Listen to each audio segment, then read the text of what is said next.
Selamat datang di Biota Biology Talk. It's biology, Just biology, but more than biology.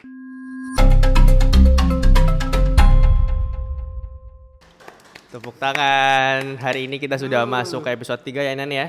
Betul. Kemarin kita di sini agak sore tuh buat menyelesaikan editing dan lain-lain gitu ya. Sekarang udah tag lagi. Dan kemarin kita pulang agak malam tuh, agak maghrib gitu lah ya. Kita tahu banyak kelelawar tuh terbang. Aku digigit. Digigit Sebelah sininya. Tidak mungkin. Aduh, terus aku panik kan. Aku cari di Google tuh, ternyata kelelawar tuh bisa jadi vampir. Vampir kemana nih? Vampir. Emang ada vampir yang dari lain? Kalau vampir Cina kan kayak gini nih. Rada niat ya. Enggak, tapi katanya kan gitu kan, kalau digigit kelelawar jadi vampir. Iya, mungkin. Bener nggak? Nggak tahu. Emang kelelawar ngisap darah? Nggak tahu juga. Nah. Ya mungkin kita bakal ngobrol itu aja kali ya hari ini ya. Jadi hari ini kita bakal ngobrol soal kelelawar yang bisa bikin orang jadi vampir, guys. Aku jadi GGS, guys. Bodoh. Oke, langsung aja kita hadirkan salah satu pembicara pada hari ini, Pak Bagus. Monggo Pak, mengenalkan diri. Halo, saya Bagus. Ahli atau apa ya, kepakarannya siropterologi kali ya. Siropterologi. Ya terkait kelelawar. Bukan sirup. Bukan. Yang lain. Bukan sirup yang lain. Oke. Itu ahli kelelawar lah ya Pak ya? Ya seperti itulah. Oke. Bukan akhir di Sikumak, jadi ada yang sirup yang lain. Bukan di sirup. Jadi Pak Bagus ini sudah mendalami kelelawar. Gimana bahasa mendalami kelelawar tuh agak aneh ya. Meneliti lah. Meneliti itu mengamati atau sudah hidup di dunia kelelawar. Gimana sih ngomongnya? Nah itu tuh dari kawan Pak? Dari mahasiswa 2007 kali ya. Wah, lama banget. Lama banget, 16 tahun. Baru 16 tahun. Itu Kalau agak kita ngomongnya harus baru. Kalau merendah baru sambil mesti- meninggi gitu lah ya Pak. 16 tahun tuh udah anak SMA loh itu Pak. makanya baru. Kalau baru itu kan senang terus. Kalau Iya sudah benar. itu kan. Oke, iya, siap. betul. 16 tahun Pak Bagus mendalami soal kelelawar. Berarti hari ini Pak Bagus bisa menjelaskan nih Pak. Tadi tuh saya sama Hanan, ya taunya tuh kelelawar tuh bisa bikin jadi vampir. Oke. Bener nggak? Kalau itu kan mitologi yang sebenarnya yang dibikin bukan orang Indonesia. ya, Oke. orang Indonesia ya. Nah, yang bikin mitologi itu kan berkembang di Eropa dan Amerika. Mm-hmm. Nah, seandainya yang bikin mitologi itu adalah orang Indonesia, ya mungkin digigit kelelawar jadinya pocong, kuntilanak dan lain-lain itu. Nah, Pocongnya ini ya, pakai hitam-hitam itu ya. Agak aneh ya. jadi itu tidak benar, hoax itu. Fitnah itu. Mitologi. Itu fitnah itu. Fitnah, kasihan si kelelawar di fitnah. Kalaupun ada pengadilan, kita mau adu kemana ya? Agak kasihan. Melaporkan orang yang benar kelelawar Kasihan kemana? ya. Oh berarti kelelawar tuh memang tidak menjadikan manusia Tidak jadi menjadikan vampir. manusia sebagai vampir. Tapi bener ngisep darah. Ada beberapa spesies ya, dari sekian banyak itu ada 1 sampai 3 lah ya. Oke. Ada 3 catatannya, tapi satu yang paling populer, namanya Oke. Desmodus rotundus itu. Tapi dia tidak mengisap seperti nyamuk ya. Oke. Tusuk, nyedot gak seperti itu, lebih ke manusia. Tusuk, darahnya keluar, dijilat. Nah. Diputar celupin juga nggak? Nah, Biskuit itu. Tapi sasarannya adalah mamal besar ya. Dia suka darah Oke. mamal besar. Untuk ke manusia sebenarnya dia juga kalau tidak kepepet begitu bukan pilihannya, bukan preferensi pakannya. Gitu. Oke. Atau mungkin di samping itu dia juga takut sebenarnya kalau ngisap manusia nanti dosa dan tanggungan hidupnya si manusia itu akan ikut ke kelelawar. Oke, jadi berarti memang ada kelelawar Desmodus tadi itu. Saya nggak tahu namanya. Desmond apa Pak? Desmodus rotundus. Desmodus rotundus. Itu salah satu. Desmodus itulah ya. Desmodus nah. Rotundus itu dia itu mengisap darah, Ya. tapi tidak seperti nyamuk. Iya. Berarti digigit terus dijilat-jilat gitu. Ya. Celupin. Enggak, tadi nggak jadi dicelupin, nggak jadi. Nggak jadi. Berarti si kelelawar ini memang mengisap darah tapi hanya spesies tertentu. Iya. Padahal yang lainnya tuh makanya apa Pak? Makanya ada yang Prasmanan. yang jelas gak di angkringan ya. Malah kalau di beberapa angkringan itu kelelawar yang dimakan manusia gitu. Oh bener, kita agak sedikit punya masalah dengan pengalaman itu ya. Kemarin rada Rada lumayan lama ya dengan pengalaman makan-makan kelelawar itu Ya ya. sebagian tuh ya pemakan buah, ada yang makan nektar, kemudian Nektar? Ada yang makan nektar juga? Ya. Nektar yang bantu nyerbuk durian itu sebenarnya kalau nggak ada kelelawar ya manusia kerepotan. Wow, saya baru tahu loh. Berarti Kelelawar seneng belah durian nggak? Beda lagi ya? Nggak suka belah, dia suka nyerbuk aja. dia kan nektar. Oh ya, nektar. Dia memakan serangga, yang serangga ini bantu di kontrol serangga sama pertanian. Oke. Ternyata banyak ya. Saya pikir kelelawar ya itu aja. Ternyata banyak jenisnya juga ya. Banyak, di Indonesia aja lebih dari 250-an.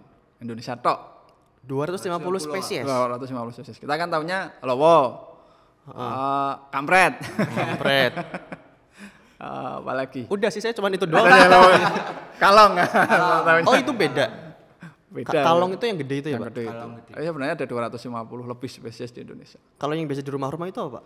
Yang di rumah-rumah yang mana dulu? Oh iya. Ya 250 nih. 250 nih. Beda-beda nih tiap rumahku sama rumahku beda. bisa jadi ya. Yang paling gampang kalau teman-teman punya pohon kersen atau apa namanya talok ya, talok kersen atau kares itu kan yang makan itu satu genus yang spesifik sebenarnya. Itu Cyanopterus. Ada 5 atau 6 spesies. Ya itu aja. Oke. Tapi yang paling banyak ditemukan di Indonesia yang jenis itu atau enggak juga? Itu yang kosmopolit ya, yang di urban banyak sekali. Oke. Tapi ada juga kelelawar yang nggak senang tinggal dengan manusia, ada juga. Seperti hewan-hewan yang lain kan, ada yang kosmopolit, dia kemudian senang di daerah urban, ada yang dia nggak mau terganggu. Tapi kebanyakan memang hidupnya di gua ya akhirnya, atau enggak juga? Enggak juga sih. Yang hidup di gua itu yang dia punya ekolokasi di dalam ya. Kalau beberapa pemakan buah kan memang di luar tuh di mulut gua. Nah itu yang beberapa pemakan buah. Tapi kalau yang dan dia ini nggak punya ekolokasi. Oh, nggak semua kelelawar?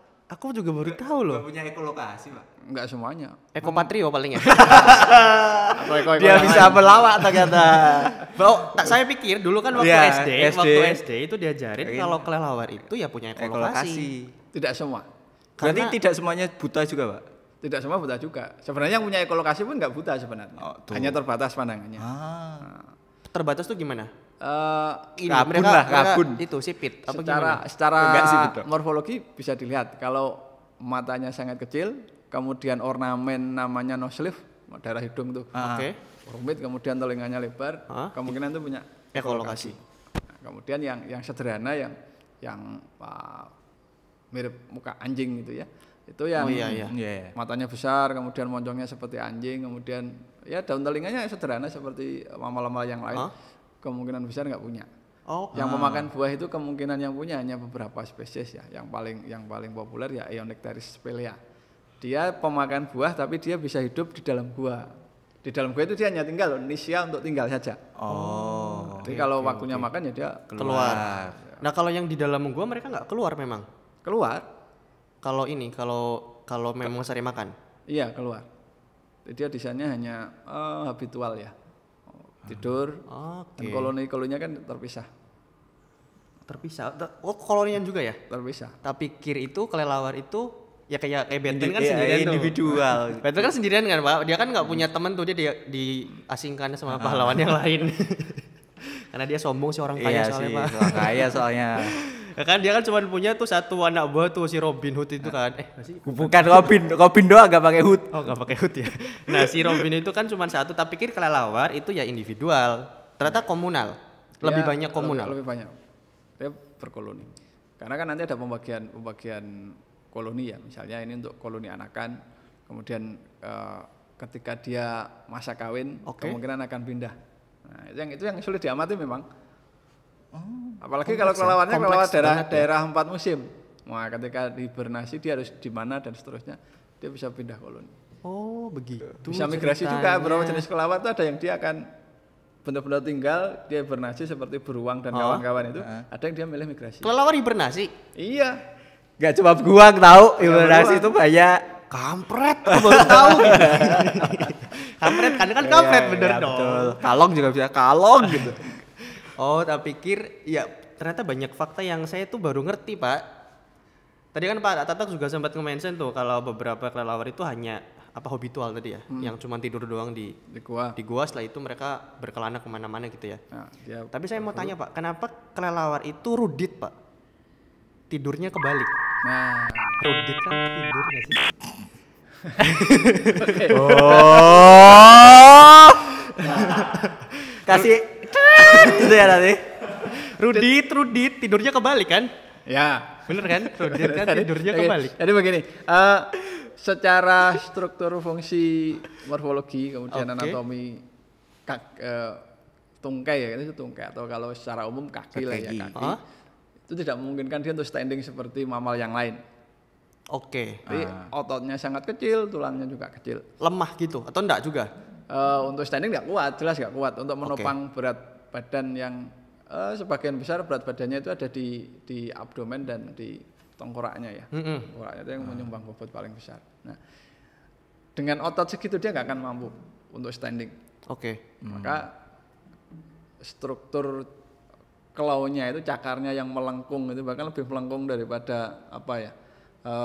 Janur daripada janur. Lekung, janur kuning.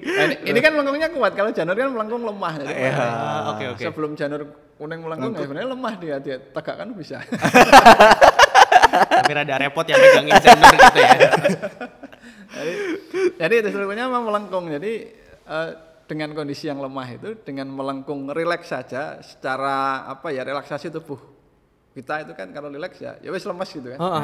Begitu dia gantung ini rileks saja dia nggak bisa lepas nih. Oke. Jadi bebannya itu memberikan tekanan ke bawah, cakarnya jadi malah gini. Kebayang.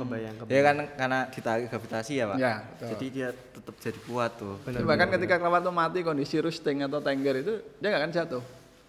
Sampai mati pun dia nggak akan jatuh. Kalau posisinya matinya pas roosting ya. Kalau nggak disenggol temennya dia baru jatuh. Atau kalau nggak ada nyenggol ya mungkin sampai busuk sampai itu lepas. Berarti secara teknis kelelawar bisa mati gantung diri ya? Benar. Berarti kesimpulannya adalah tidak ada yang boleh mati gantung diri selain kelelawar. Masuk akal. Oh, berarti kelelawar itu dia mengantungkan diri karena memang struktur tubuhnya memungkinkan untuk seperti itu. Tapi kira tuh mereka karena nggak punya kasur aja gitu kan. Kayak kasihan gitu lah mereka. Aku gantung aja deh gitu. Oh, bibi long aja kan pakai tali nggak pakai kasur. Bibi Lung membentangkan sautas tali untuk dijadikan sebagai alas tidur. Oh iya sih benar juga. Oke, berarti kelelawar itu kalau dibilang bikin orang jadi vampir enggak ya? Enggak lah, tadi kan udah Nah, apalagi kita save yang penghisap darah ada di Amerika Selatan. Kita save nggak ada, di Indonesia nggak ada. Kalau kita ke Amerika Selatan tiba-tiba Jadi kalau mau cip-cip jadi aman. Kalau di Indonesia ada berarti itu fakta yang salah ya Pak? Fakta yang salah. Kalau di Indonesia ada berarti kemudian jadi-jadian. Cari yang jaga lilin. Oke, jaga lilin tuh ya gampang tuh. Susah lagi kalau yang sekarang kan modern tuh nggak ada lilin, namanya baru digital LED ya, nggak bisa mati. Rada silau ya. Apalagi ada lebih yang kelap-kelip tuh loh. Enggak, kalau jaga LED harus panggil PLN nih. Oh bener. Susah soalnya cuma tidur. Matikan gardunya. Gardunya nih. Bener. Oh, sekarang saya jadi tahu nih Pak, berarti kelelawar itu tidak menyebabkan manusia jadi vampir, tapi bisa menyebabkan penyakit juga tadi ya kalau kata Pak Tatak ya. Karena kan kelelawar itu reservoir penyakit. Jadi ada banyak, ada puluhan virus maupun bakteri yang ada di kelelawar dan itu bisa langsung menular ke manusia dalam tanda kutip ya. Kalau beberapa kejadian entah dekade pertengahan dulu itu di Eropa ada satu kasus di gua itu penuh dengan kelelawar yang semuanya terjangkit rabies. Kelelawarnya. Dan ini kemudian karena sudah jenuh guanya itu dalam gua itu kemudian bentuknya sudah aerosol. Nah, udaranya sudah sangat jenuh dengan virus itu. Iya. Penelusur gua kemudian dia keluar positif dan nggak lama setelah itu dia meninggal. Itu yang kalau di Indonesia sekarang yang lagi rabies kan teman-teman kita yang di Nusa Tenggara itu yang anjing itu. Itu salah satu yang bisa langsung menjangkit ke manusia. Tapi sebagian besar sebenarnya butuh inang antara untuk sampai ke manusia. Contoh yang paling nyata kan MERS. MERS yang 2000-an ya, tahun 2000-an awal itu mewabah di Jazirah Arab.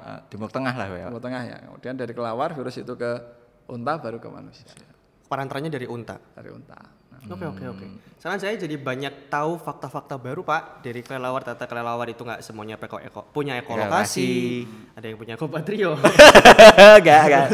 Bercanda guys, saya seriusin. Terus ada yang hibernasi juga ternyata. Ada yang makan buah. Ada yang makan apa ngisep lagi tadi? Nektar. Serangga. Serangga. Terus ternyata memang kelelawar tidur tuh karena fisiknya yang mendukung seperti itu. Saya jadi banyak hal tahu tuh, hal baru soal kelelawar. Betul. Sama satu lagi nih, ini kan lagi beberapa tempat kan ada kolonial kelelawar. Sebaiknya dihindari. Karena dengan kondisi yang dia membawa sekian puluh penyakit itu. Oke. Nah, itu kan beresiko. Oke. Pun seandainya alasannya adalah obat, mending ke puskesmas atau ke apotek gunakan JKN-nya. Bener. Oke. Ingat guys. Terlalu beresiko. Nggak boleh mendekati kelelawar sekarang ya, karena lagi banyak yang virus-virus bersebaran ya Pak. Terakhir COVID kan difitnah lagi tuh juga. Benar.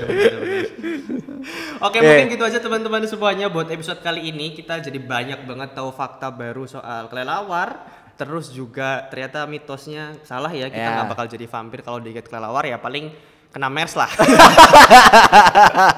Mungkin gitu aja teman-teman semuanya. Saya Muhammad Yafi. Saya Hanan. Bagus. Terima kasih semuanya. Dadah. Oh iya Pak, aku baru ingat dulu tuh ini Pak. Dulu tuh ada di kampung saya tuh